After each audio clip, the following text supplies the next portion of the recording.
Hello बच्चों। आज हम मैग्नेटिज्म एंड मैटर में एक बहुत ही इंपॉर्टेंट टॉपिक डिस्कस करेंगे जिसका नाम है मैग्नेटिक प्रॉपर्टी ऑफ मटेरियल। जो कुछ मैग्नेटिक मटेरियल्स हैं उनकी प्रॉपर्टीज को हम डिस्कस करेंगे। हम देखेंगे कि वो कौन से पैरामीटर्स हैं, किस बेसिस पर हम तीन तरीके से मैग्नेटिक मटेरियल्स को डिवाइड करते हैं, डायामैग्नेटिक, पैरामैग्नेटिक एंड फेरोमैग्नेटिक। सारी चीजें हम एनालाइज करेंगे। कुछ लॉज हम पढ़ेंगे जैसे क्यूरीज लॉ, उसके बाद हिस्टेरेसिस। ये सारे पॉइंट्स आज के लेक्चर में हम डिस्कस करने वाले हैं डिटेल में। बिल्कुल थ्योरेटिकल कंसेप्ट है बच्चों, लेकिन एक एक करके हम बारीकी से चीजों को समझेंगे। बिल्कुल भी कोई रटने की इस चैप्टर को, इस सेगमेंट को कोई भी रट्टाफिकेशन मारने की जरूरत नहीं है।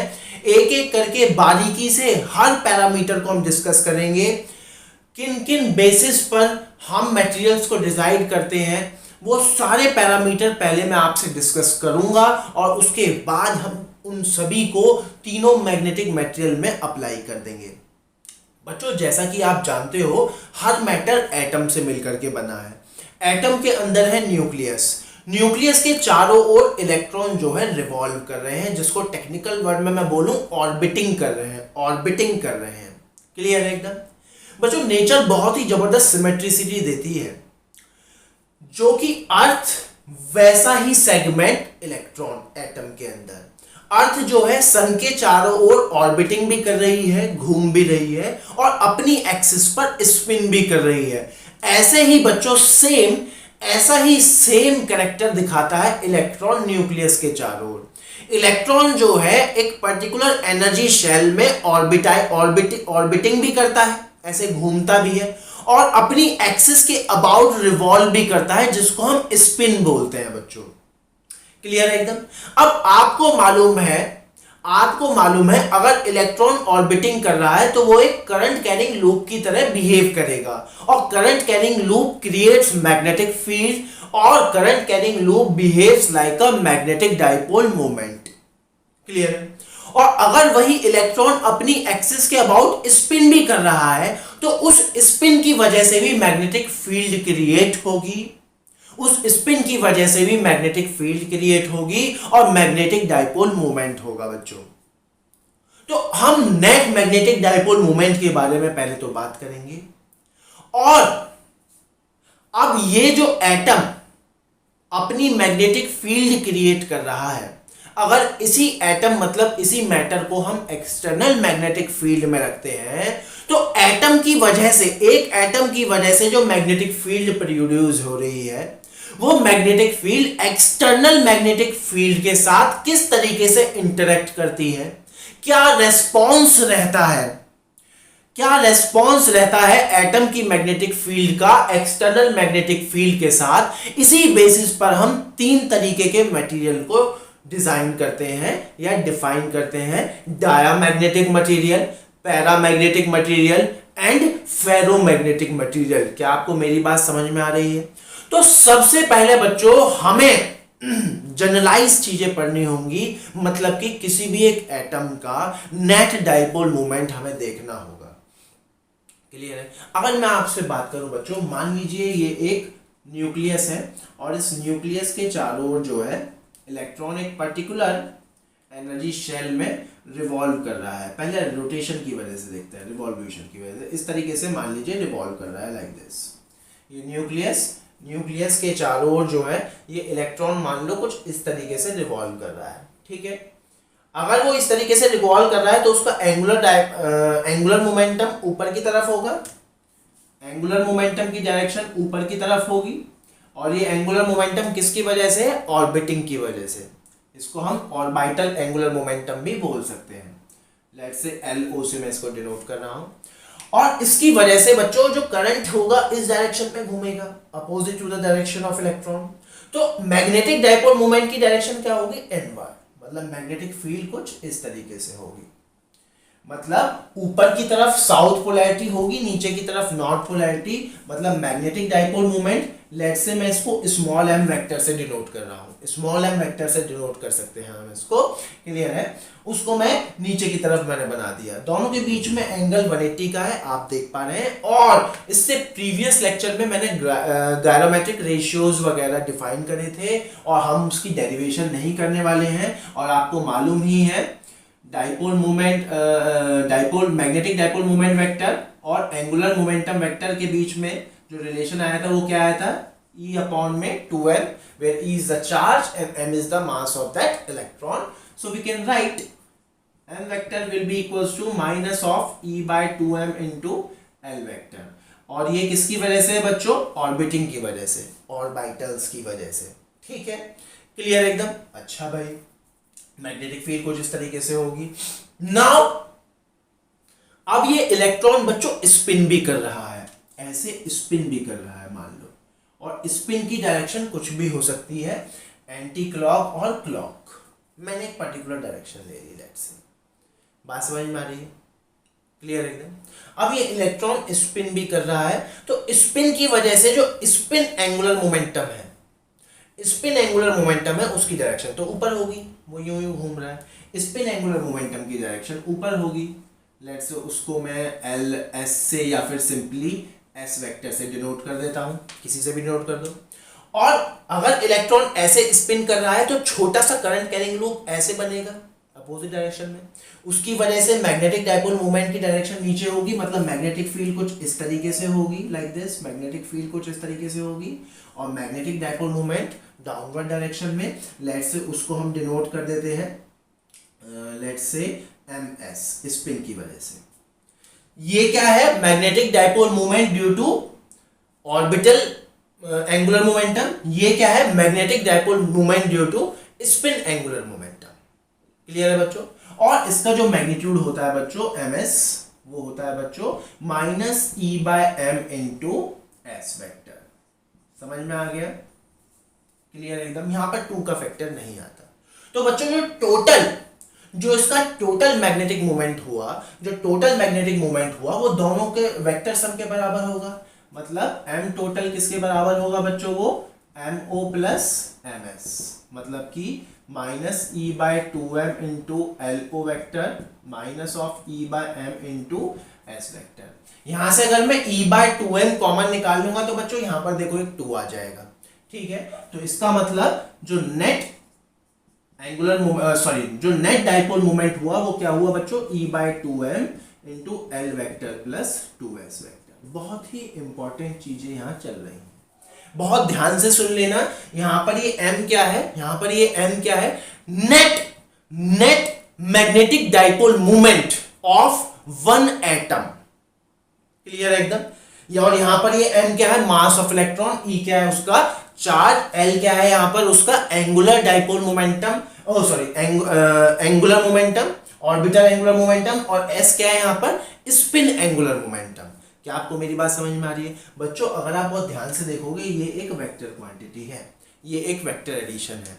That vector addition can be zero and can be non zero, दोनों पॉसिबिलिटीज हो सकती हैं। इसको हम डिस्कस यहाँ नहीं कर रहे हैं क्योंकि ये सारी चीजें बच्चों क्वांटम मैकेनिकली डिस्कस होती हैं कि कौन से nth एनर्जी शेल में जाएगा, फर्स्ट सेकंड थर्ड, फिर पेयर मतलब इवन नंबर ऑफ इलेक्ट्रॉन होंगे या ऑड नंबर ऑफ इलेक्ट्रॉन होंगे, उनके बेसिस पर ये सारी चीजें डिस्कस होती हैं कि इनका वेक्टर सम जीरो भी हो सकता है और नॉन जीरो भी हो सकता है, क्लियर एकदम। दैट मीन्स यहां से क्या कंक्लूजन निकला कि जो m वेक्टर है वो जीरो भी हो सकता है और नॉन जीरो भी हो सकता है, दोनों केसेस हैं। बहुत ध्यान से सुनना जरा।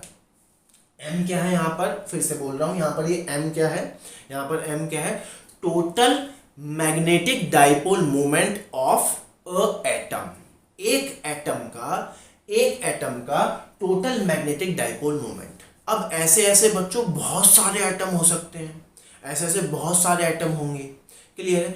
अब जिसमें अगर हर एक एटम का ही मैग्नेटिक डाइपोल मोमेंट जीरो है तो टोटल मैग्नेटिक डाइपोल मोमेंट तो कॉमन सेंस है अपने आप में जीरो ही होगा बच्चों। लेट्स से उसको मैं mt से डिनोट कर रहा हूं, magnetic dipole moment of, total magnetic dipole moment of matter.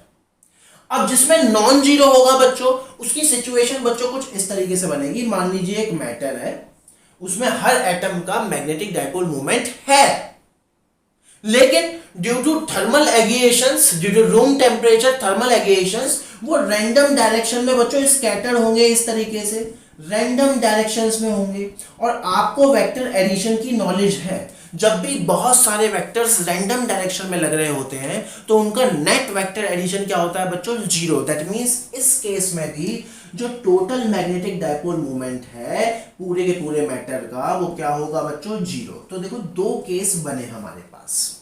पहला केस कि कोई एक ऐसा मटेरियल है हमारे पास जिसमें हर एटम का individual magnetic dipole moment zero है, और इसके चलते जो टोटल मैग्नेटिक डाइपोल मोमेंट है पूरे मैटर का वो भी जीरो है। और दूसरा केस क्या बना बच्चों, दूसरा केस और कोई केस बन नहीं सकता। दूसरा केस क्या बना कि इंडिविजुअल एटम्स का जो मैग्नेटिक डाइपोल मोमेंट है वो नॉन जीरो है, वो नॉन जीरो है, लेकिन ड्यू टू इस तरीके से random distributions of these N number of vectors, जो नेट मैग्नेटिक डाइपोल मोमेंट है बच्चों वो जीरो है। मतलब कि नेट मैग्नेटिक डाइपोल मोमेंट तो जीरो ही होगा किसी भी मैटर का, लेकिन हर एटम का जीरो हो भी सकता है और नहीं भी हो सकता बच्चों। इसी के बेसिस पे बच्चों आगे हम सारी चीजें जो है सेग्रीगेट करेंगे। क्या आपको मेरी बात यहां तक समझ में आ गई है? क्या यहां तक एकदम क्लियर है कंसेप्ट? तो इन पॉइंट्स को आप पहले नोट डाउन करिए, फिर हम आगे बढ़ते हैं। चलिए बच्चों, अब हम इस पूरे सेगमेंट में यूज होने वाली कुछ टर्म्स को डिफाइन करेंगे। ये तो हमने देख लिया कि दो तरीके के केसेस हमारे पास बनेंगे। कुछ मटेरियल ऐसे होंगे जिसमें हर एक एटम का individual magnetic dipole moment zero है और नेट मैग्नेटिक डाइपोल मोमेंट भी जीरो है, मतलब टोटल मैग्नेटिक डाइपोल मोमेंट भी उस मटेरियल का जीरो है। और कुछ कैटेगरी ऐसे होंगी कि एटम का इंडिविजुअल मैग्नेटिक डाइपोल मोमेंट तो होगा, लेकिन अगेन उन सभी का vector addition due to segregation randomness वो क्या होगा बच्चों, जीरो। क्लियर है? अब जैसे ही हम इन मटेरियल को एक्सटर्नल मैग्नेटिक फील्ड में रखेंगे, अब ये कैसे उनके साथ इंटरेक्ट करते हैं, कैसा ये रेस्पॉन्स शो करते हैं, इसके बेसिस पर हम कैटेगरी वाइज इनको डिवाइड करेंगे। क्लियर है बच्चों? अब कुछ टर्म्स हम यहां पढ़ते हैं बच्चों। मान लो मैं किसी भी मटेरियल को external magnetic field, let's say B naught से मैं डिनोट करूंगा external magnetic field B naught में मैं रखता हूं। तो अब क्या होगा, जिन एटम्स के मैग्नेटिक डाइपोल मोमेंट ही जीरो है, उनमें कुछ मैग्नेटिक डाइपोल मोमेंट इंड्यूस होना शुरू होंगे। ये जो चीज है ये बहुत ज्यादा डिटेल में आपको नेक्स्ट चैप्टर में समझ में आने वाली है, लेंस लॉ के नाम से। और जिनमें मैग्नेटिक डाइपोल मोमेंट है वो अपने आप को अलाइन करेंगे, इस तरीके से डिफरेंटली बिहेव करेंगे। क्लियर है? मतलब कि मैटर के अंदर जो है मैग्नेटिक फील्ड वो कुछ चेंज होगी, या तो वो एक्सटर्नल से कुछ बढ़ी हुई होगी या फिर कुछ घटी हुई होगी। बात समझ में आ रही है? क्लियर है? तो तीन चीजें हम यहां पर डिफाइन करेंगे। सबसे पहले तो एक्सटर्नल मैग्नेटिक फील्ड जो कि मैं लगाऊंगा। क्लियर है एकदम? External magnetic field B naught से हम डिनोट करेंगे। इंड्यूस्ड मैग्नेटिक फील्ड जो मटेरियल के अंदर इंड्यूस होगी, either along the direction of external magnetic field और opposite to the direction of external magnetic field, जिसकी वजह से इनसाइड द मैग्नेटिक फील्ड जो नेट मैग्नेटिक फील्ड है या तो एक्सटर्नल से ज्यादा होगी या कम होगी, उसको हम बी से डिनोट करेंगे। तो हम तीन चीजें लेंगे यहां पे, बी नॉट, बी और बी एम। बी वेक्टर क्या होगा? Net magnetic field inside the magnetic material. Bm क्या होगा? Induced magnetic field inside the magnetic material. और बी नॉट क्या होगा? External magnetic field in which you are placing the magnetic material, उसकी properties को आप चेक कर रहे हैं। समझ में आ गया? ये तीनों वेक्टर समझ में आ गए? क्लियर है? क्या रिलेशन है इन तीनों वेक्टर में? बिल्कुल इजीली आपको सब समझ में आएगा। बच्चों सबसे पहली जो टर्म हम डिफाइन करने वाले हैं वो है मैग्नेटाइजेशन। सबसे ही पहली चीज क्या है? मैग्नेटाइजेशन। क्या मेरी बात समझ में आ रही है? बच्चों इसको हम m वेक्टर से डिनोट करते हैं। मैग्नेटाइजेशन क्या है बच्चों, मान लो कोई भी एक मैंने मैटर ले लिया, ठीक है, कोई भी एक हमने मटेरियल ले लिया। अब उस मटेरियल में हो सकता है डाइपोल मोमेंट हो और हो सकता है ना भी हो, लेकिन जब हम मैग्नेटिक फील्ड लगाएंगे तो डाइपोल मोमेंट आएंगे ही आएंगे। क्लियर एकदम। तो बच्चों हम क्या डिफाइन करते हैं, net magnetic dipole moment per unit volume. Net magnetic dipole moment per unit volume, क्योंकि इस चीज को पढ़ना हमारे लिए इजी होता है। तो मैग्नेटाइजेशन क्या है बच्चों, M vector, capital M vector क्या है बच्चों, net magnetic dipole moment, net magnetic dipole moment per unit volume. क्या आपको मेरी बात समझ में आ रही है, क्लियर है। ये एक वेक्टर क्वांटिटी है जिसकी डायरेक्शन वही होगी जो direction net magnetic dipole moment की होगी। इसकी यूनिट क्या होगी बच्चों, मैग्नेटिक डाइपोल मोमेंट की यूनिट क्या होती है, एम्पेयर मीटर स्क्वायर, वॉल्यूम की क्या होती है, मीटर क्यूब, तो इसकी यूनिट क्या हो गई, एम्पेयर पर मीटर। ये एक वेक्टर क्वांटिटी है। पहली टर्म समझ में आ गई, क्या बोला मैंने, मैग्नेटाइजेशन, या फिर इसको इंटेंसिटी ऑफ मैग्नेटाइजेशन भी बोल देते हैं, मैग्नेटाइजेशन या फिर इंटेंसिटी ऑफ मैग्नेटाइजेशन। क्लियर है एकदम। तो ये हमने पहला पैरामीटर डिफाइन कर लिया, magnetic dipole moment, net magnetic dipole moment per unit volume of any matter is known as magnetisation. Clear है बच्चों। अब ये बात तो तय है बच्चों, ये तीन वेक्टर हमने डिफाइन किए अभी, B vector, B not vector और बी एम वेक्टर। ठीक, बी वेक्टर क्या है, बी वेक्टर क्या है, net magnetic field inside the magnetic material. और बी नॉट क्या है, बी नॉट क्या है बच्चों, बी नॉट क्या है, बी नॉट क्या है, external magnetic field. B naught क्या है, एक्सटर्नल मैग्नेटिक फील्ड। बीएम क्या है, induced magnetic field which is induced inside the magnetic material. Its direction can be along the direction of external magnetic field or its direction can be opposite to the direction of external magnetic field. That means दो cases बन सकते हैं, BM can be like this, BM can be like this or BM can be like this. It will depend on the property of the material. इसी के basis पे हम आगे जाके इन सभी को segregate करने वाले हैं। BM can be like this. Clear है।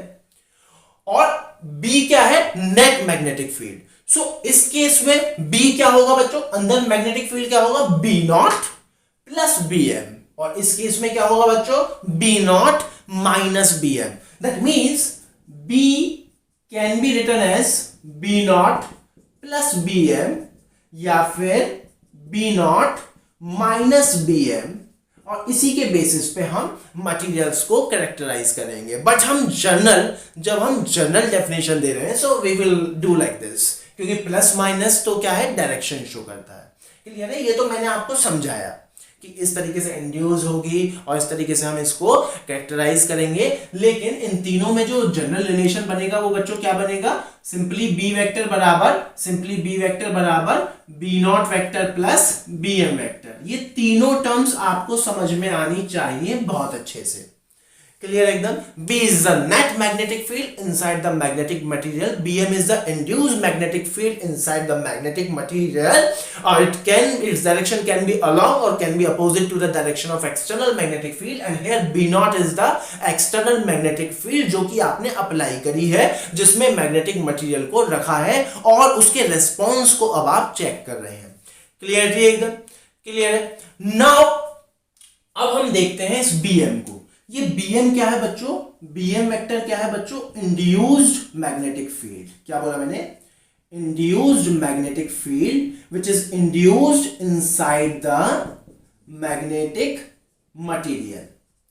आप खुद सोचो बच्चों, इंड्यूस्ड मैग्नेटिक फील्ड किस बात पे डिपेंड करेगी, इंड्यूस्ड मैग्नेटिक फील्ड मैग्नेटाइजेशन पे डिपेंड करेगी। बच्चों सीधी सी बात है, जितना ज्यादा मैग्नेटाइजेशन होगा, मतलब जितना magnetic dipole moment per unit volume होगा, उतनी ही ज्यादा तो अंदर मैग्नेटिक फील्ड होगी, induced magnetic field. It can be either along और can be opposite to the direction of external magnetic field. That is something else, that is the property of the material, जिसके basis पे हम बाद में जाके इन तीनों material को define करेंगे। क्या आपको मेरी बात समझ में आ रही है, क्लियरिटी है? दैट मीन्स सीधा सा पॉइंट है, Bm is directly proportional to magnetisation. क्या आपको मेरी बात समझ में आती है? क्लियर है? और बच्चों प्रोपोर्शनैलिटी साइन हटता है तो सम कांस्टेंट इज देयर, और इस कांस्टेंट को बोलते हैं बच्चों न्यू नॉट। और ये न्यू नॉट आपने सुना और देखा है। न्यू नॉट क्या है? Permeability of free space. Permeability भी डिफाइन होंगी, अलग अलग तरीके से डिफाइन होंगी। क्लियर है? Permeability of free space. Clear है एकदम बच्चों? एकदम क्लियरिटी है। अब यहां पे बच्चों हम एक और वेक्टर इंट्रोड्यूस करने जा रहे हैं जिसका नाम है, एक एक चीज को ध्यान से समझना, इसको मैं अलग से रख देता हूं लाइक दिस, जिसका नाम है एच वेक्टर। जिसका नाम क्या है बच्चों? H vector. इसको हम क्या बोलते हैं? Intensity of magnetising field. Intensity of magnetising field, या फिर सिंपली मैग्नेटाइजिंग फील्ड, या फिर स्ट्रेंथ ऑफ मैग्नेटाइजिंग फील्ड। इसकी जरूरत क्यों पड़ी बच्चों? देखो सीधी सी बात है, जब आप एक्सटर्नल मैग्नेटिक फील्ड लगाते हो तो अंदर मैग्नेटिक फील्ड चेंज होती है। तो हमने एक ऐसा पैरामीटर चूज करा कि जो चेंज ही ना हो, और उसको हमने एक नया पैरामीटर दे दिया एच वेक्टर। अब ये एच वेक्टर बी से कैसे रिलेट है, बी नॉट से कैसे रिलेट है, ये हम देखेंगे धीरे धीरे। क्या आपको एच वेक्टर समझ में आ रहा है? इंटेंसिटी ऑफ मैग्नेटाइजिंग फील्ड मतलब कि हम इससे कंपेयर करेंगे कि यार हमने इतनी मैग्नेटिक फील्ड लगाई है, और इतनी मैग्नेटिक फील्ड लगाने के बाद मटेरियल इस तरीके से बिहेव कर रहा है। क्या आपको मेरी बात समझ में आ रही है? क्या एच वेक्टर एकदम क्लियर है? एच वेक्टर की डिफाइन एकदम क्लियर है। इंटेंसिटी ऑफ मैग्नेटाइजिंग फील्ड, देखो नाम से पता चल रहा है इंटेंसिटी ऑफ मैग्नेटाइजिंग फील्ड। किसी भी एक मटेरियल को मैग्नेटाइज करने के लिए जो मैग्नेटिक फील्ड चाहिए, उसकी इंटेंसिटी। क्या आपको मेरी बात समझ में आ रही है? क्लियरिटी एकदम। अब बच्चों इसको कैसे निकाल सकते हैं? इसको इसीलिए बहुत जबरदस्त रिलेशन, इसको यहीं से निकाल सकते हैं बच्चों। आपको पता है बी वेक्टर बराबर B not vector plus B M vector. Now B M vector को हम क्या लिख सकते हैं बच्चों? Mu naught times M. So हम क्या लिख सकते हैं? बी वेक्टर बराबर बी नॉट वेक्टर प्लस क्या लिख सकते हैं यहां से हम? Mu naught times M vector. क्या मैं इस पूरी इक्वेशन को न्यू नॉट से डिवाइड कर सकता हूं? पूरी इक्वेशन को mathematical operation. So B vector upon में new naught will be equals to B not vector upon में न्यू नॉट। यहां पर न्यू नॉट आएगा तो सिंपली एम बन जाएगा। इस एम को आप इधर ले आओ बच्चों, इस एम को आप इधर ले आओ तो क्या बन जाएगी हमारी इक्वेशन? इस एम को इधर ला करके बी नॉट वेक्टर अपॉन में new naught will be equals to B vector upon में new naught minus M vector. अब यही जो टर्म है बच्चों, इसी को हम बोलते हैं एच। ये जो टर्म आया है इसी को हम क्या बोलते हैं? एच। तो सिंपली एच वेक्टर, ये वाला टर्म ध्यान से सुनना, ये वाला टर्म, ये वाला टर्म। अब आप कहोगे सर ये इसके तो बराबर है। अब भी सुनो जरा, एक ट्विस्ट है। ये वाले टर्म को हम एच वेक्टर बोलते हैं। तो एच वेक्टर का मैथमेटिकल एक्सप्रेशन कुछ इस तरीके से है, बी वेक्टर अपॉन में न्यू नॉट माइनस एम। और एच वेक्टर की यूनिट क्या होगी बच्चों? सीधी सी बात है, एच वेक्टर की unit will be equals to unit of complete this and unit of this. और इसकी यूनिट क्या है? Ampere per metre. तो एच वेक्टर की यूनिट क्या होगी? एच वेक्टर की यूनिट क्या होगी? Ampere per metre. अब अगर आप बहुत ध्यान से देखोगे, बी और एच है तो चीज सेम ही, एक तरह से बी और एच है तो चीज एक तरह से सेम ही। यही कंफ्यूजन क्रिएट करता है बच्चों में यही कंफ्यूजन क्रिएट करता है कि बी और एच में अंतर क्या है। एक्चुअल में बी और एच चीज तो सेम ही है, लेकिन अंतर पहली बात तो यूनिट का है। बी की यूनिट होती है टेस्ला, इसकी यूनिट है ये। क्या मेरी बात समझ में आ रही है? और एच को हमने एक स्पेशल पर्पस के लिए डिफाइन किया है।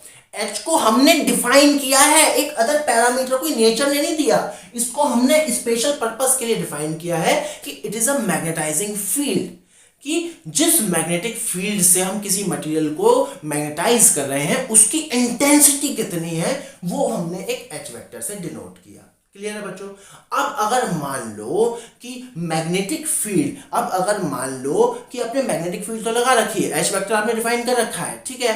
अब अगर मान लो मैं मटेरियल ही हटा दूं वहां से, मान लो मैं मटेरियल को रिप्लेस कर दूं, लेट अस सपोज मैं मटेरियल को रिमूव कर देता हूं वहां से, मटेरियल को मैंने रिमूव कर दिया, अब समझना देखना चीजें कैसे आएंगी। मटेरियल रिमूव कर दिया तो जब मटेरियल ही नहीं है तो मैग्नेटाइज कौन हुआ है, कोई भी नहीं हुआ, तो एम वेक्टर तो जीरो हो गया। एम वेक्टर क्या हो गया, जीरो। कैसे जीरो हो गया, अरे भैया जब मटेरियल ही नहीं है तो कौन मैग्नेटाइज हुआ है, कोई भी नहीं हुआ, तो उस स्पेस में एम वेक्टर तो जीरो हो गया। अब एम वेक्टर जीरो हो गया तो उस केस में बी किसके बराबर होगा, बी नॉट के ही तो होगा, जो एक्सटर्नल मैग्नेटिक फील्ड लगा रखी है। बी किसके बराबर होगा, बी नॉट। तो सिंपली क्या आ जाएगा, एच वेक्टर बराबर B naught by new naught, और बी नॉट वेक्टर बराबर mu naught into H vector. बहुत जबरदस्त रिलेशन चल रहे हैं बच्चों, बहुत शानदार रिलेशन चल रहे हैं। क्या आपको मेरी बात समझ में आ रही, क्या आपको एच वेक्टर डिफाइन होना समझ में आया। एच वेक्टर जिसको हम मैग्नेटाइजिंग फील्ड बोलते हैं या इंटेंसिटी ऑफ मैग्नेटाइजिंग फील्ड बोलते हैं। अब मैंने क्या बोला, मान लो मैं मटेरियल को रिमूव कर दूं तो एम वेक्टर जीरो हो गया, और अगर मैग्नेटिक फील्ड मटेरियल रिमूव किया है तो कॉमन सेंस है B will be equal to B naught, क्योंकि बीएम तो जीरो होगा।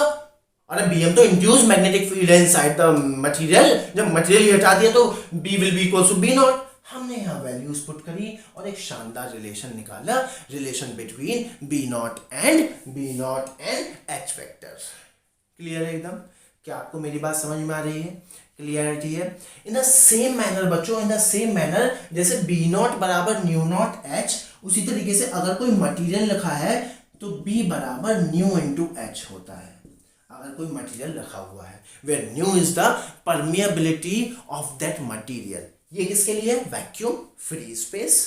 न्यू नॉट क्या होता है, परमिएबिलिटी ऑफ फ्री स्पेस, और यहां पर न्यू क्या है, लेट से परमिएबिलिटी ऑफ दैट मैटर। क्या आपको मेरी बात समझ में आ रही है, चीजें कनेक्ट करने की कोशिश करो। यहां पर बी नॉट बराबर mu naught H, mu not क्या है, permeability of free space, B naught क्या है, magnetic field in the free space, और यहां पर न्यू क्या है, परमिएबिलिटी ऑफ दैट मटेरियल, और यहां पर बी क्या है, net magnetic field of that material, और एच क्या है बच्चों, दोनों जगह magnetising field, intensity of magnetising field, मतलब उसकी इंटेंसिटी जिस फील्ड से आप किसी मटेरियल को मैग्नेटाइज करने की कोशिश कर रहे हैं। क्या आपको मेरी बात समझ में आ रही है, फिर से रिपीट करते हैं तीनों पॉइंट्स। सबसे पहले हमने डिफाइन किया मैग्नेटाइजेशन या फिर intensity of magnetisation, M vector, capital M vector, वो क्या होता है, net magnetic dipole moment per unit volume, vector quantity, ऐसा यूनिट इज दिस। फिर हमने तीन वेक्टर लिए बच्चों, B vector, B not vector, B M vector. एक एक चीज मैंने आपको एक्सप्लेन करी। B naught is the external magnetic field, B M is the induced magnetic field inside the magnetic material,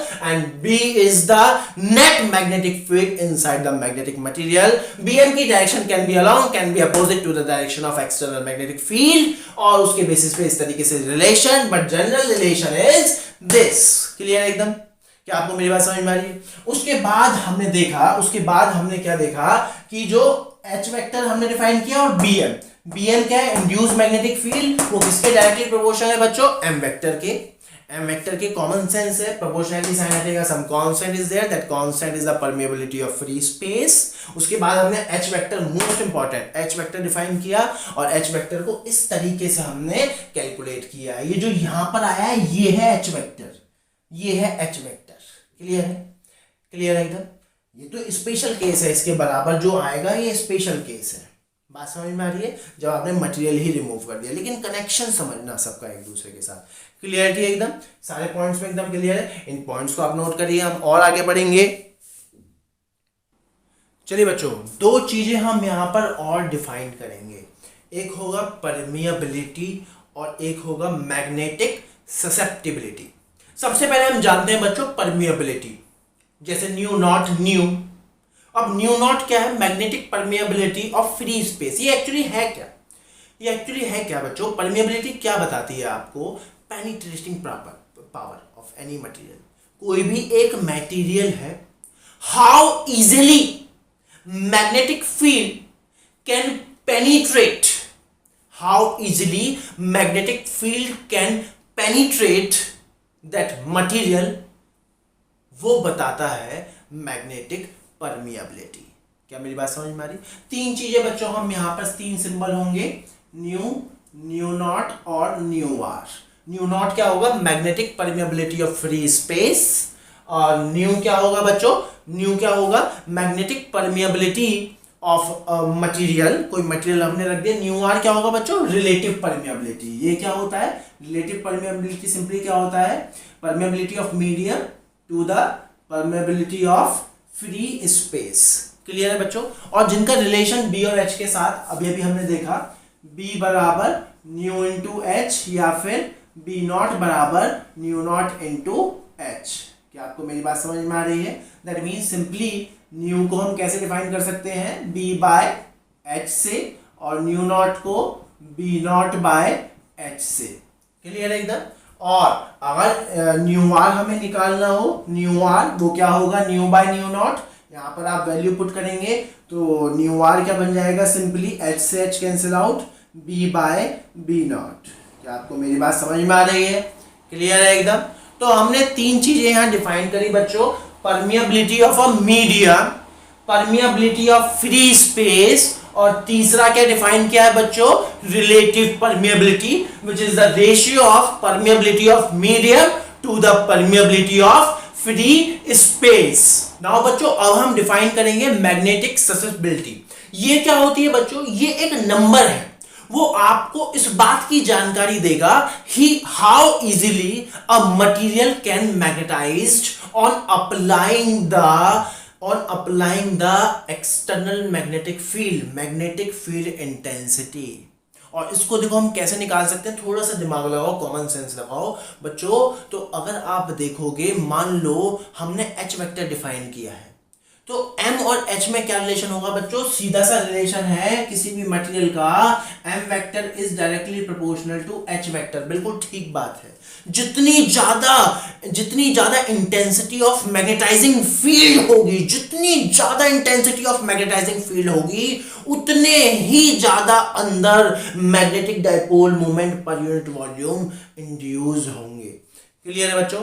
और अगर प्रोपोर्शनैलिटी साइन हटता है बच्चों, यहां पर अगर प्रोपोर्शनैलिटी साइन हटता है तो सम कांस्टेंट इज देयर, और इस कांस्टेंट को हम काई से डिनोट करते हैं, और यही होता है मैग्नेटिक ससेप्टिबिलिटी। तो मैग्नेटिक ससेप्टिबिलिटी को कैसे डिफाइन किया, m वेक्टर अपॉन में h वेक्टर। देखो m की भी यूनिट सेम होती है, h की भी यूनिट सेम होती है, तो काई क्या है, एक डायमेंशनलेस कांस्टेंट। काई क्या है बच्चों, एक डायमेंशनलेस कांस्टेंट। ये हमें किस बात की जानकारी देता है, ये हमें बताता है कि how easily a material get magnetised on applying the external magnetic field. क्या आपको मेरी बात समझ में आ रही है? क्लियर है एकदम। हर मटेरियल का काई भी अलग अलग होगा, वो सब हम डिटेल में पढ़ने वाले हैं। पहले मैं सारे पैरामीटर डिफाइन करता हूं। अब बच्चों कुछ रिलेशंस हम देख लेते हैं, जैसे न्यू आर और काई में कुछ रिलेशन एंड सो ऑन। आपको पता है बच्चों, बी वेक्टर, बहुत ध्यान से देखिएगा, B vector will be equals to B not plus B M vector, like this. अब इसके बाद बच्चों आपको मालूम है बी वेक्टर को हम क्या लिख सकते हैं, simply mu into H. B को क्या लिख सकते हैं हम, mu into H. B naught को क्या लिख सकते हैं बच्चों, न्यू नॉट इंटू एच। और बी एन को क्या लिख सकते हैं बच्चों, हमने पढ़ा था mu naught into M vector. तो हम यहां से देखिए ऐसे लिख सकते हैं, न्यू नॉट कॉमन, तो एच प्लस एम वेक्टर। यहां से देखो एच कॉमन आ जाएगा, तो क्या आ गया बच्चों, mu H vector will be equals to new naught H vector 1 plus M by H vector. एक एच से एक एच कैंसिल आउट हो गया, और m बाय एच क्या है बच्चों, m बाय एच क्या है, काई। तो देखो एक रिलेशन बन गया, एक रिलेशन हमारा बन गया। वो रिलेशन क्या बन गया, mu will be equals to new naught 1 plus chi. एक रिलेशन हमारा यहां से आ गया, लाइक दिस।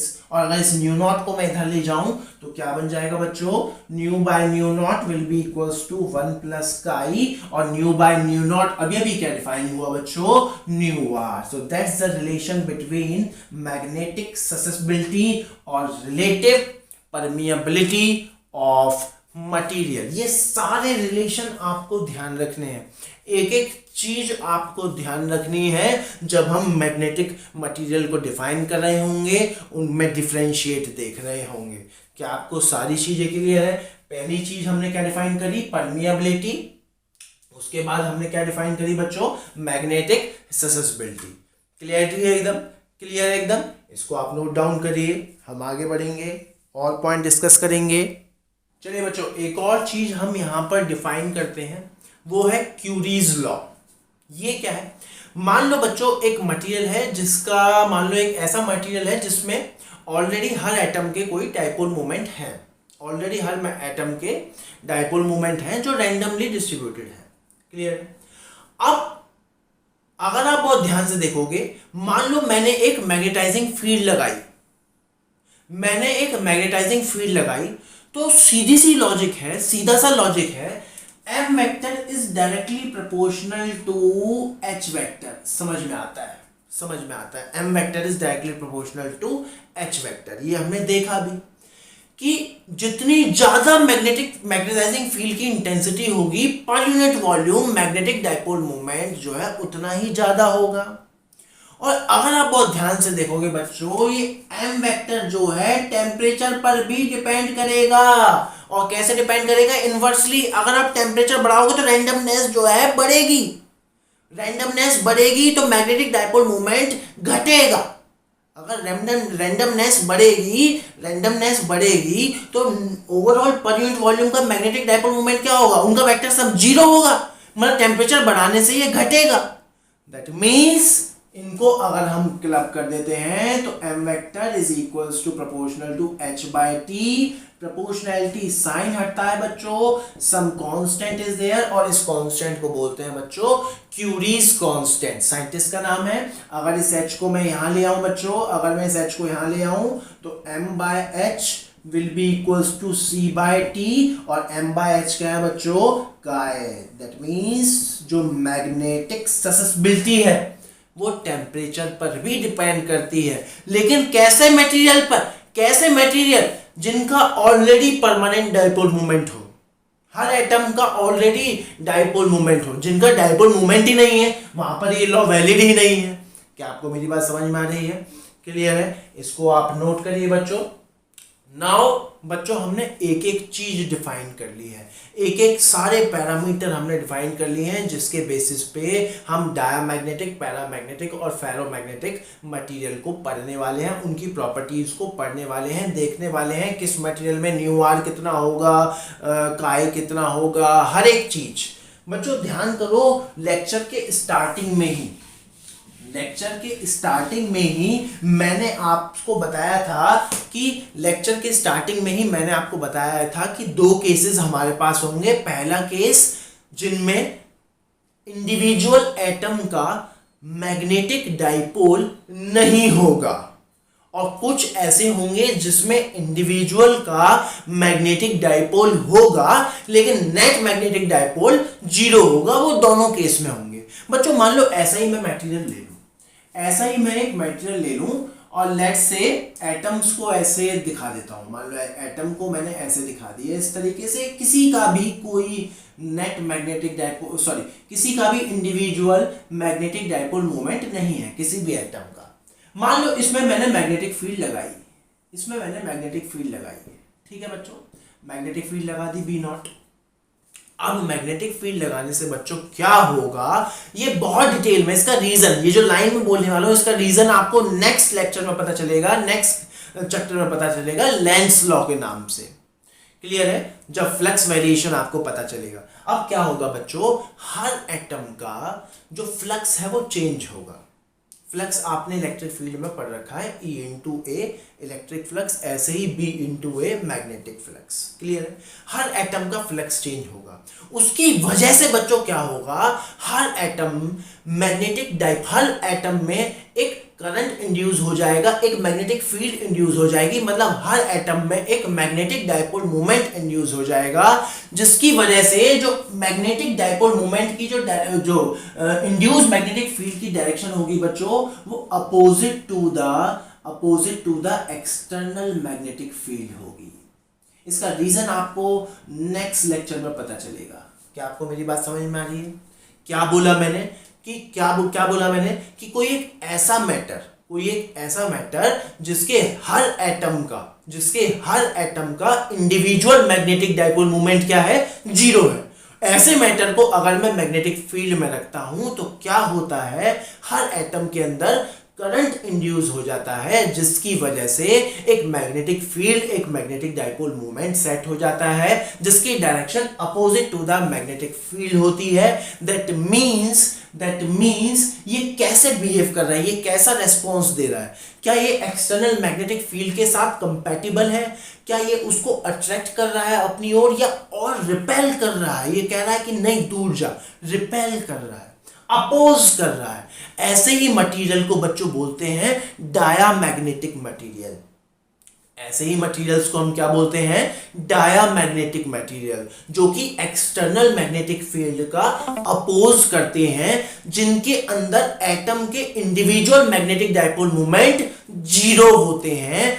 ऐसे ही मटेरियल को हम क्या बोलते हैं बच्चों, डायामैग्नेटिक मटेरियल। क्या आपको मेरी बात समझ में आ रही है? दैट मीन्स इस केस में जो इक्वेशन बनेगी बच्चों, वो बनेगी B will be equals to B0 minus BM। Why minus? Opposite direction. इसका मतलब ये है कि net magnetic field inside the magnetic material is less than the external magnetic field. That means diamagnetic material जो है वो क्या काम कर रहे हैं, डायामैग्नेटिक मटेरियल जो है वो क्या काम कर रहे हैं, दे कैसा रेस्पॉन्स कर रहे हैं, they repel the external magnetic field. मतलब कि डायग्राम कुछ इस तरीके से बनेगा, इनका डायग्राम कुछ इस तरीके से बनेगा। ये एक्सटर्नल मैग्नेटिक फील्ड को बच्चों रिपेल करते हैं।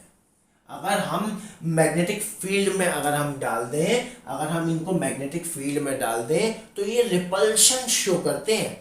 मैग्नेटिक फील्ड लाइंस के साथ कैसे इंटरेक्ट कर रहे हैं इनके एटम, अपोजिटली, मतलब ये रिपेल करते हैं। क्लियर है एकदम? क्या मेरी बात समझ में आ रही?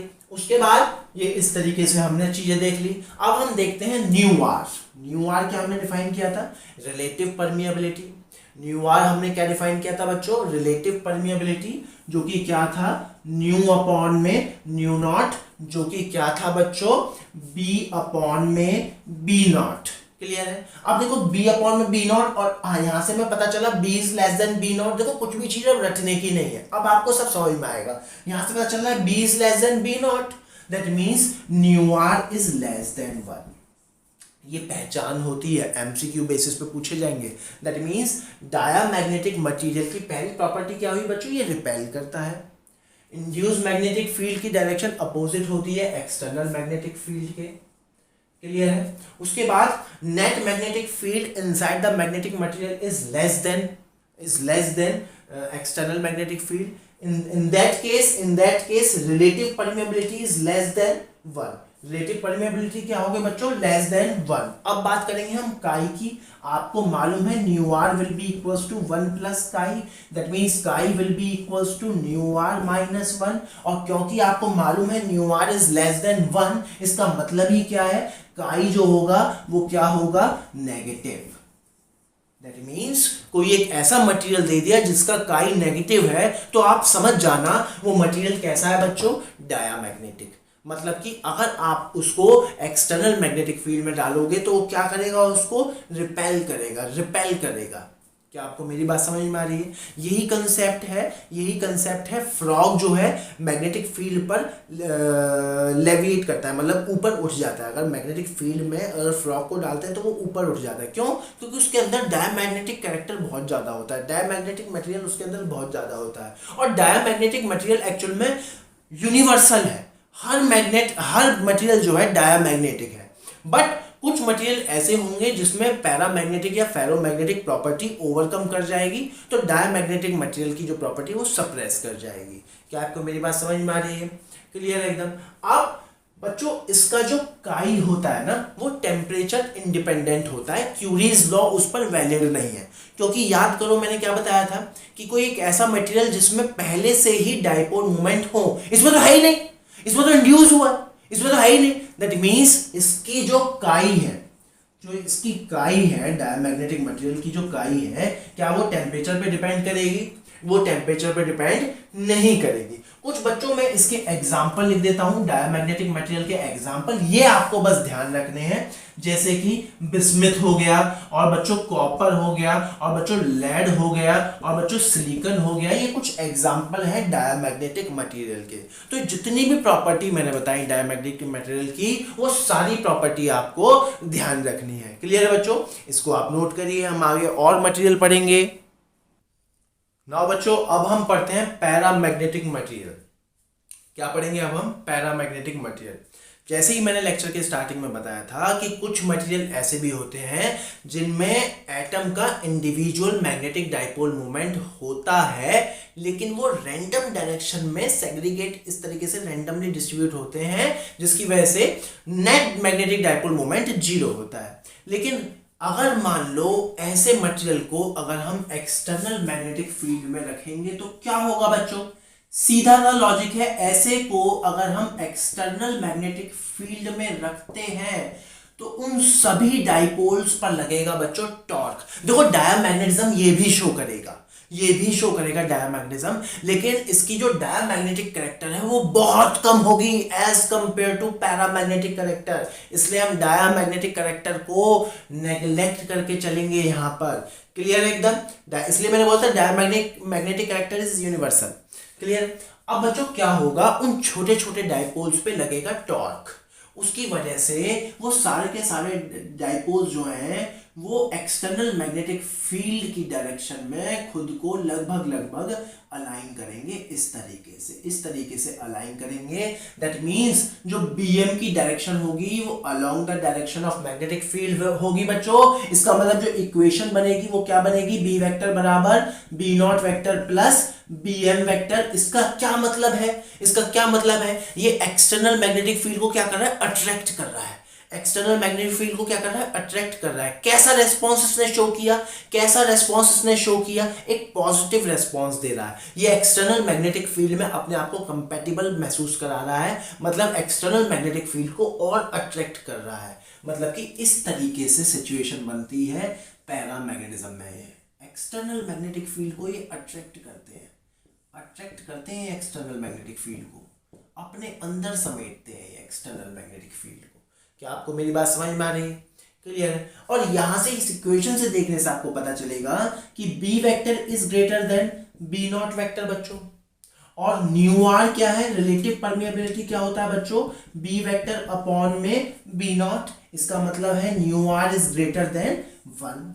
और न्यू आर को हम न्यू अपॉन में न्यू नॉट भी लिख सकते हैं। That means nu is greater than new not. That means paramagnetic material का जो परमिएबिलिटी होती है वो ज्यादा होती है as compare to permeability of free space, while dia में ये उल्टा होगा, लेस होगी, क्योंकि ये लेस देन 1 आया था। क्लियर है बच्चों? अब बात करते हैं हम काई की। तो काई क्या होता है बच्चों? न्यू आर बराबर 1 प्लस काई। तो काई क्या होगा बच्चों? New R minus 1। और न्यू आर ग्रेटर देन 1 है। इसका मतलब जो काई है बच्चों, इस बार वो काई क्या आ रहा है बच्चों? पॉजिटिव। इस बार वो काई क्या आ रहा है? Positive. That means greater than 1, मतलब पॉजिटिव नंबर काई का आ रहा है। क्या आपको मेरी बात समझ में आ रही है? क्लियर है? तो ये सारे पॉइंट हमें यहाँ पर ध्यान रखने हैं पैरामैग्नेटिक कैरेक्टर को। और क्योंकि इंडिविजुअल ही मैग्नेटिक डाइपोल मोमेंट है हर एटम का, इसका मतलब यहां पर क्यूरीज लॉ लगेगा, एप्लीकेबल है। दैट मींस इसकी जो ससेसिबिलिटी है वो टेम्परेचर के साथ वेरी करेगी। और कैसे करेगी? T बराबर C अपॉन में T आपने पढ़ा है। दैट मींस इस तरीके से टेम्परेचर के साथ इसकी ससेसिबिलिटी वेरी करेगी। क्या आपको मेरी बात समझ में आ रही है? कुछ एग्जाम्पल अगर मैं बच्चों लिख दूं, अगर मैं यहाँ पर इसको लिख दूं तो एग्जाम्पल है aluminium, sodium, calcium, oxygen, like this. इस तरीके से कुछ पैरामैग्नेटिक मटेरियल हमारे यहाँ मौजूद है। क्लियर है एकदम? क्या आपको मेरी बात समझ में आ रही है? क्लियरिटी? तो ये सारे पॉइंट आपको ध्यान रखने हैं। ये जो है मैग्नेटिक एक्सटर्नल मैग्नेटिक फील्ड को अट्रैक्ट करता है। उसके बाद इक्वेशन कुछ इस तरीके से है। तो B is greater than B naught, mu R is greater than 1, that means mu is greater than new not, that means susceptibility is positive. और ससेसिबिलिटी जो है टेम्परेचर के साथ डिक्रीज होती है, वेरी करती है। दैट मींस क्यूरीज लॉ यहाँ पर एप्लीकेबल है। क्लियर है एकदम? क्या पैरामैग्नेटिज्म कैरेक्टर एकदम क्लियर है? इसको आप नोट करिए। अब हम आगे बढ़ेंगे। चलिए बच्चों, अब हम बात करते हैं फेरोमैग्नेटिक मटेरियल्स की। हमने डायमैग्नेटिक पढ़ा, पैरामैग्नेटिक पढ़ा, अब हम पढ़ते हैं फेरोमैग्नेटिक मटेरियल। बच्चों, जो फेरोमैग्नेटिक मटेरियल की जो प्रॉपर्टी है, फेरोमैग्नेटिक मटेरियल की जो स्टडी है, वो हम डोमेन थ्योरी के बेसिस पे करते हैं। अब ये क्या है डोमेन थ्योरी?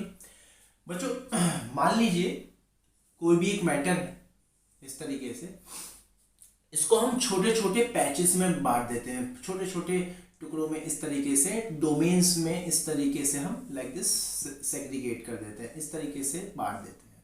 इनको बोलते हैं डोमेन्स। इनको क्या बोलते हैं हम? डोमेन्स। अब डोमेन थ्योरी क्या कहती है बच्चों? ये भी एक ऐसा ही मटेरियल है जिसमें हर एटम का इंडिविजुअल मैग्नेटिक डाइपोल मोमेंट है, लेकिन ये डोमेन्स में बटे हुए हैं और हर डोमेन में जो मैग्नेटिक डाइपोल मोमेंट की डायरेक्शन है वो क्या है? सेम। मतलब all the magnetic dipole moments are parallel in a domain. हर डोमेन में ऐसा है। ईच डोमेन में बच्चों क्या है? हर डोमेन में जो मैग्नेटिक डाइपोल मोमेंट है उनकी डायरेक्शन क्या है? सेम। लेकिन हर डोमेन में जो डाइपोल मोमेंट की डायरेक्शन है वो रैंडम है, जिसकी वजह से अगेन नेट डाइपोल मोमेंट कितना हो जाता है बच्चों? Zero. Again net dipole moment कितना हो जाता है? जीरो। लेकिन हर डोमेन में नेट मैग्नेटिक डाइपोल मोमेंट की डायरेक्शन सभी की क्या है? सेम। इसकी वजह से क्या होता है बच्चों?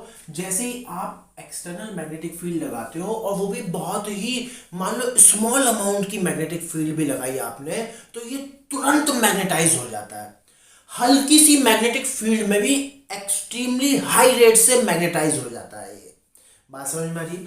फेरोमैग्नेटिक मटेरियल डोमेन थ्योरी के बेसिस पे एक्सप्लेन होते हैं। डोमेन्स क्या है वो आपको समझ में आ गया, डोमेन की प्रॉपर्टी क्या है वो आपको समझ में आ गई, और जैसे ही मैंने हल्की सी मैग्नेटिक फील्ड लगाई, तुरंत ये डोमेन्स सारे के सारे along the direction of magnetic field अपने आप को अलाइन कर लेते हैं। दैट मीन्स फाइनल इक्वेशन यही बनेगी, B not plus B M. But इस केस में बच्चों बी एम क्या होगा? Very large in comparison of very small B not. मतलब बी क्या होगा? बी नॉट के मुकाबले बहुत ज्यादा होगा बच्चों।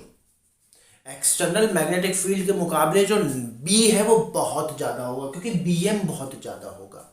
इसका क्या मतलब है बच्चों? जो न्यू आर है विच इज बी अपॉन में बी नॉट, वो क्या होगा बच्चों? Very very large. Nu R क्या होगा? बहुत ही ज्यादा होगा। That means nu not by new not, nu by new not क्या होगा बच्चों? Very large as compare to one. That means nu is very very large as compare to new not. क्या आपको मेरी बात समझ में आ रही है? क्लियर है? और क्या क्या प्रॉपर्टी होंगी बच्चों? New R will be equals to 1 plus chi. तो इसका काई क्या होगा बच्चों? न्यू आर माइनस 1, मतलब chi is very large as compare to 1। Chi क्या होगा? बहुत ज्यादा लार्ज होगा एज कंपेयर टू 1। बच्चों, फेरोमैग्नेटिक मटेरियल भी ना दो तरीके के होते हैं। फेरोमैग्नेटिक मटेरियल दो तरीके के होते हैं। एक तरीका, एक क्लास कौन सी है? अगर हमने मान लो मैग्नेटाइजिंग फील्ड हटा दी, मान लो बी नॉट या एच हमने हटा दिया, तो उसके बाद भी, उसके बावजूद भी वो अपना मैग्नेटिज्म जो है बरकरार रखते हैं। जो मैग्नेटाइज हुआ है वो मैग्नेटाइजिंग कैरेक्टर को बरकरार रखते हैं, और ऐसे ही मटेरियल चुने जाते हैं परमानेंट मैग्नेट्स बनाने के लिए, जैसे कि आयरन, कोबाल्ट, निकल, इनके अलॉय। ये सारे के सारे क्या है? फेरोमैग्नेटिक मटेरियल की वो क्लास है जिसमें अगर आप एक्सटर्नल मैग्नेटिक फील्ड हटाते हो तब भी वो अपना जो मैग्नेटाइजेशन है उसको रिटेन करता है। क्या आपको मेरी बात समझ में आ रही है? क्लियर है बच्चों? और एक क्लास ऐसी है बच्चों, एक क्लास ऐसी है कि अगर आप मैग्नेटिक फील्ड हटा देते हो तो अपना मैग्नेटिज्म जो है वो मैग्नेटिज्म जो है, मैग्नेटाइजेशन जो है वो डिसअपियर हो जाता है। जैसे कि सॉफ्ट आयरन। सॉफ्ट आयरन की प्रॉपर्टी होती है, soft iron is a class of ferromagnetic. Soft iron एक फेरोमैग्नेटिक मटेरियल है, लेकिन वो कौन सी कैटेगरी में है कि अगर हम एक्सटर्नल मैग्नेटिक फील्ड हटाते हैं तो जो मैग्नेटाइजेशन है वो डिसअपियर हो जाता है। क्या मेरी बात समझ में आ रही है बच्चों? अब जो ये काई है, जैसे कि पैरामैग्नेटिक मटेरियल में काई टेम्परेचर पे डिपेंड कर रहा था, कैसे कर रहा था? इनवर्सली। लेकिन इसका जो बच्चों काई है वो बहुत ही कॉम्प्लेक्स तरीके से जो है टेम्परेचर पर वेरी करता है। इस तरीके से काई बराबर C अपॉन में T minus T C. C is Curie's temperature, T is the random temperature. ये TC क्या है बच्चों? TC को बोलते हैं बच्चों क्यूरीज टेम्परेचर और क्यूरीज पॉइंट. क्या बोलते हैं इसको? क्यूरीज टेम्परेचर और क्यूरीज पॉइंट.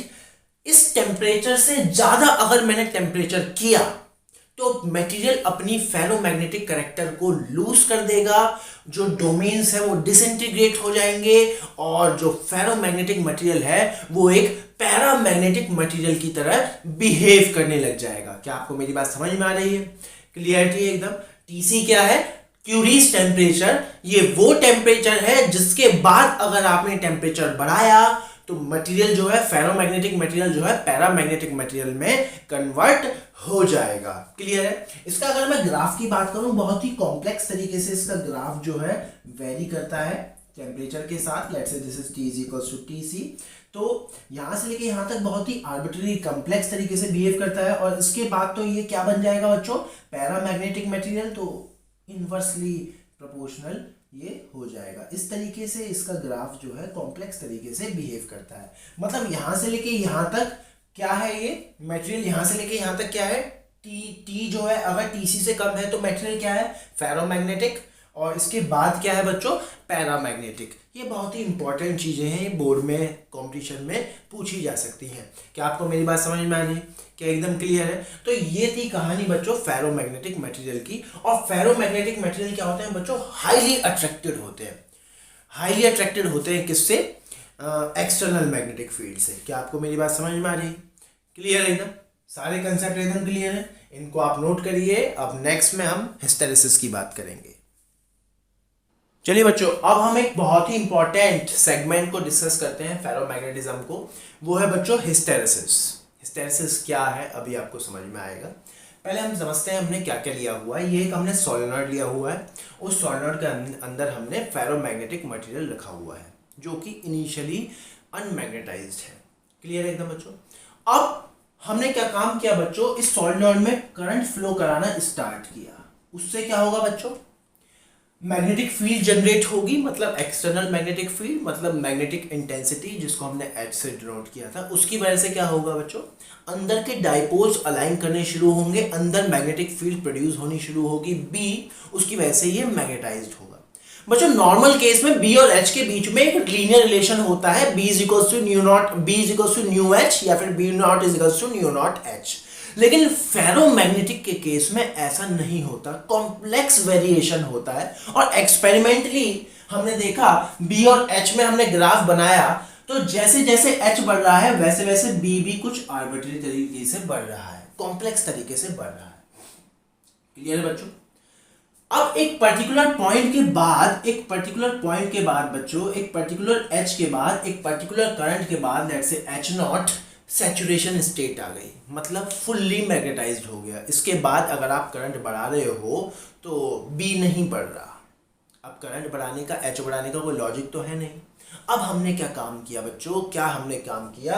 करंट को जो है घटाना शुरू करा. इसी डायरेक्शन में करंट को इनिशियली मतलब let's say this point is A, O से A तक हमने क्या काम किया?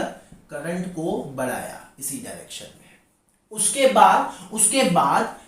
बाद हमने क्या काम किया बच्चों? इसी डायरेक्शन में करंट को घटाया. हमने देखा जब करंट घट रहा है तो ये इसने अपने ओरिजिनल पाथ को रिट्रेस नहीं किया. It will be like this. सब कुछ एक्सपेरिमेंटल है. It will be like this. मतलब कि A से B हमने करंट को घटाया है. इसी डायरेक्शन में करंट को हमने घटाया है. तो हमने क्या देखा बच्चों? हमने क्या देखा कि एक H तो जीरो हो गया. करंट घटाते घटाते जीरो कर दिया, H जीरो हो गया. लेकिन उस केस में B जीरो नहीं था. B जीरो ना होने का क्या मतलब है? कि स्टिल इट इज मैग्नेटाइज्ड. इसी पॉइंट को बोलते हैं बच्चों रिटेंटिविटी. इसी पॉइंट को क्या बोलते हैं? रिटेंटिविटी. दैट मीन्स रिटेंटिविटी क्या हो गया बच्चों? Retentivity the value of non zero B at H is equals to zero is known as what? Let's say this point is B. इसको हम क्या बोलते हैं? रिटेंटिविटी. क्या मेरी बात समझ में आ रही है? और जितनी मैग्नेटिक फील्ड यहां पर होती है उसको क्या बोलते हैं? Residual magnetic field. कि अभी भी अंदर है कुछ रेजिडुअल मैग्नेटिज्म. क्या आपको मेरी बात समझ में आ रही है? क्लियरिटी है। अब हमने क्या काम किया बच्चों, इसके बाद जब करंट ही जीरो कर दिया, अब तो कुछ है ही नहीं, इसके बाद हमने क्या काम किया, करंट की डायरेक्शन रिवर्स कर दी। इसके बाद करंट की डायरेक्शन हमने क्या कर दी, रिवर्स। करंट की डायरेक्शन हमने क्या कर दी बच्चों, रिवर्स, इस तरीके से। और करंट की रिवर्स डायरेक्शन बढ़ानी शुरू करी और हमने देखा एक वैल्यू पर इसकी जो रेजिडुअल मैग्नेटिज्म है वो जीरो हो गया। और इस पॉइंट को बोलते हैं बच्चों कोरेसिविटी। इस पॉइंट को क्या बोलते हैं हम, कोरेसिविटी। सी पॉइंट को क्या बोलते हैं, कोरेसिविटी। मतलब ये वो पॉइंट है जिस पर ये वो वैल्यू है, रिवर्स एच की, रिवर्स आई की वो वैल्यू है जिस पर कंप्लीटली डीमैग्नेटाइज हो गया। तो ये पूरा प्रोसेस था, ये मैग्नेटाइज्ड और ये डीमैग्नेटाइज्ड। ध्यान से देखो, मैग्नेटाइज्ड और ये डीमैग्नेटाइज्ड। क्या आपको मेरी बात समझ में आ रही है? रिटेंटिविटी, रेजिडुअल मैग्नेटिज्म और कोरेसिविटी। क्या आपको मेरी बात समझ में आ रही है? क्लियर है। अब हमने क्या काम किया, हमने करंट रिवर्स डायरेक्शन में और बढ़ाया। हमने करंट जो है रिवर्स डायरेक्शन में और इंक्रीज किया। तो हमने सेम चीज देखी कि ये रिवर्स डायरेक्शन में मैग्नेटाइज्ड हो गया। इस तरीके से रिवर्स डायरेक्शन में मैग्नेटाइज्ड हो गया और अगेन उसी वैल्यू पर -H0 पर कंप्लीटली मैग्नेटाइज्ड हो गया। इसके बाद रिवर्स डायरेक्शन में करंट बढ़ाने का तो कोई लॉजिक है ही नहीं। अब फिर हमने जो है करंट को घटाया उसी डायरेक्शन में। अब करंट को हमने घटाया रिवर्स डायरेक्शन में, अब हमने करंट को घटाया और हमने क्या देखा कि ये डीमैग्नेटाइज होना शुरू हुआ, लेकिन कंप्लीटली डीमैग्नेटाइज्ड नहीं हुआ। वही कोरेसिविटी वाला, रिटेंटिविटी वाला फैक्टर यहाँ पर भी आ गया। ये कंप्लीटली डीमैग्नेटाइज नहीं हुआ। उसके बाद हमने करंट की डायरेक्शन फिर रिवर्स कर दी। इसके बाद हमने करंट की डायरेक्शन फिर रिवर्स कर दी, फिर रिवर्स कर दी हमने करंट की डायरेक्शन और हमने देखा एक पर्टिकुलर वैल्यू पर आकर के वो क्या हो गया, एक पर्टिकुलर वैल्यू पर आकर के कंप्लीटली डीमैग्नेटाइज्ड हो गया, कंप्लीटली डीमैग्नेटाइज्ड हो गया। फिर हमने और करंट की डायरेक्शन बढ़ाई तो वो अपने उसी पाथ को फॉलो कर रहा है और वो फिर से मैग्नेटाइज्ड हो रहा है। और इस तरीके से प्रोसेस होता रहेगा और इसी कर्व को बोलते हैं हिस्टेरेसिस कर्व या फिर BH कर्व या फिर hysteresis loop, whatever B it is. Hysteresis का बच्चों मतलब ही ये होता है लैग बिहाइंड। अब ये कौन लैग कर रहा है बच्चों, देखो जब हमने H बढ़ाया तो B बढ़ा, लेकिन जब हमने घटाया, जब H घटा करके वापस जीरो पे ले आए तो B लैग कर गया। देखो B लैग कर गया, कुछ वैल्यू रह गई। इसी लैगिंग को बोलते हैं हिस्टेरेसिस। हिस्टेरेसिस को अगर आप सर्च करोगे तो उसका मतलब ही होता है लैगिंग। और इस लूप को बच्चों बोलते हैं हिस्टेरेसिस लूप। ये पॉइंट आपको ध्यान रखने हैं, रिटेंटिविटी और कोरेसिविटी। क्या आपको मेरी बात समझ में आ रही है? क्या कंसेप्ट एकदम क्लियर है? अब बच्चों इसमें कुछ पॉइंट्स हैं, वो पॉइंट्स क्या है, अब इसको एक पर्टिकुलर साइकिल तक ले जाने में कुछ ना कुछ एनर्जी तो खर्च हुई होगी बच्चों, तो उसी को बोलते हैं एनर्जी लॉस। और अगर आप इसका एरिया निकालोगे तो वो इसका एरिया एनर्जी लॉस पर यूनिट वॉल्यूम, मतलब जो हमने मैग्नेटाइजेशन डिफाइन किया था, magnetic dipole moment per unit volume, तो वही हम डिफाइन कर रहे हैं। इसका जो एरिया है वो नेट एनर्जी लॉस दे देगा in one complete cycle of magnetization and demagnetization. क्या आपको मेरी बात समझ में आ रही है? क्लियरिटी एकदम। अब बच्चों ये जो हिस्टेरेसिस लूप है, ये कई तरीके से हम इसी लूप से हम कुछ मटेरियल को भी, कुछ फेरोमैग्नेटिक मटेरियल को कंपेयर भी कर लेते हैं। जैसे कि ये सेम लूप बनेगा बच्चों किसके लिए, स्टील के लिए। अगर मैं बनाऊं सेम लूप बनेगा स्टील के लिए, अगर मैं यहीं पे ही ड्रॉ कर दूं तो सॉफ्ट आयरन के लिए बच्चों लूप इस तरीके से बनता है, शार्प। सॉफ्ट आयरन के लिए, सॉफ्ट आयरन जो मटेरियल है उसके लिए लूप इस तरीके से बनता है। अब जब इस तरीके से लूप बन रहा है तो उसको हम कैसे कैसे डिफाइन कर सकते हैं बच्चों, मतलब कंपेयर करना हो, अगर स्टील और सॉफ्ट आयरन को कंपेयर करना हो तो हम कैसे कर सकते हैं, स्टील और सॉफ्ट आयरन को कंपेयर करना हो तो देखो स्टील जो है बहुत इजीली मैग्नेटाइज्ड हो गया, स्टील जो है बहुत इजीली मैग्नेटाइज्ड हो गया और बहुत इजीली ही डीमैग्नेटाइज्ड हो गया। लेकिन वहीं जो सॉफ्ट आयरन इजीली मैग्नेटाइज्ड भी हो गया, कम H पर ही मैग्नेटाइज्ड हो गया, क्लियर है, और डीमैग्नेटाइज्ड भी इजीली ही हो गया। लेकिन वहीं जो स्टील है वो मैग्नेटाइज्ड इजीली नहीं हुआ और डीमैग्नेटाइज्ड भी इजीली नहीं हुआ। स्टील और सॉफ्ट आयरन दोनों फेरोमैग्नेटिक मटेरियल हैं, लेकिन हम उनको इनके बीएच कर्व के बेसिस पर कंपेयर कर सकते हैं। क्या मेरी बात समझ में आ रही है? ये इजीली मैग्नेटाइज भी हो रहा है, डीमैग्नेटाइज भी हो रहा है, लेकिन ये इजीली मैग्नेटाइज और डीमैग्नेटाइज नहीं हो रहा। और कंपेयर करें तो इसकी जो रिटेंटिविटी है वो कम है, इसकी रिटेंटिविटी ज़्यादा है। क्या मेरी बात समझ में आ रही है? मतलब अगर हम रिमूव करते हैं, एक्सटर्नल मैग्नेटिक फील्ड रिमूव करते हैं, तो ये हाई अमाउंट में मैग्नेटाइज्ड रहता है और ये कम अमाउंट में मैग्नेटाइज्ड रहता है। क्या मेरी बात समझ में आ रही है? क्लियर है? इसको डीमैग्नेटाइज करने में कम एच की जरूरत होती है, कम रिवर्स एच की जरूरत होती है। मतलब इसकी कोर्सिविटी क्या है? कम है। इसकी कोर्सिविटी क्या है? कम है। इसकी कोर्सिविटी क्या है? ज्यादा है। इसका क्या मतलब है? इसको डीमैग्नेटाइज करने के लिए ज्यादा एच, रिवर्स एच की जरूरत होती है। क्लियर है? एकदम कंसेप्ट एकदम क्लियर है। इसकी रिटेंटिविटी ज्यादा का क्या मतलब है? रिटेंटिविटी ज्यादा का क्या मतलब है और इसकी रिटेंटिविटी कम का क्या मतलब है? ये ज्यादा अमाउंट में मैग्नेटाइज रहता है after removing the external magnetic field और ये कम अमाउंट में मैग्नेटाइज रहता है। तो इस तरीके से हम हिस्टैरिसीस लूप से कंपैरिजन कर सकते हैं। क्लियर एकदम? इसको आप नोट करिए। चलिए बच्चों, जो भी अब हमने पढ़ा है उसको हम एक शॉर्ट समराइज करके पढ़ लेते हैं। मतलब मैंने कंपेयर किया है डायमैग्नेटिक, पैरामैग्नेटिक और फेरोमैग्नेटिक को। सबसे पहला पॉइंट, डायमैग्नेटिक का atom do not have permanent dipole movement, that is fine. They have permanent dipole movement but they are oriented in different direction, that's why net dipole moment is 0. They also have dipole moments but in different domains, in different domains they have unidirectional, मतलब same direction, but overall net dipole moment is 0. Next point is weakly repelled by external magnetic field. Yes, weakly repelled.